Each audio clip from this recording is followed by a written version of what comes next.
So ఈరోజు నీకు ఒక మంచి శారీ చూపిస్తా. దానికన్నా ముందు మా అమ్మమ్మ ముగ్గేస్తానది. ఇంటి ముందరికి వెళ్ళి చూసా, నేను ముగ్గు లేదు, ఎక్కడేస్తుంది అబ్బా అనుకున్నా. మీరే చూడండి. రేపు హాయ్, ఒక మంచి శారీ చూపిస్తాను అన్నాను కదా, అది ఇదే. ఈ మధ్య నా శారీ మీద ముగ్గేసి బాగా ట్రెండ్ అవుతుంది కదా, అందుకని మా అమ్మమ్మ కూడా వేస్తుంది. మా అమ్మమ్మ సంఘంకి వెళ్తుంది అనమాట.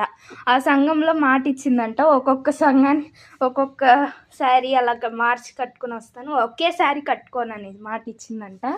కట్టిన చీర కట్టకుండా నేను డిజైన్ చేసిన శారీ కట్టుకోవాలి. అది కూడా మామూలు శారీస్ కాదు, నేను ఏదో ఒకటి డిజైన్ చేసి కట్టుకుని వెళ్తా. ఓకే. సో ఇంకా సంఘానికి 3 days ఉన్నామమ్మ.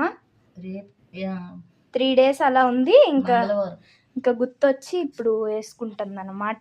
బ్లౌజ్ కూడా కుట్టుకోవాలి. ఇంకా ఇది మీకు షేర్ చేద్దామని తీసుకొచ్చాను మీ ముందరికి. Bye guys, bye.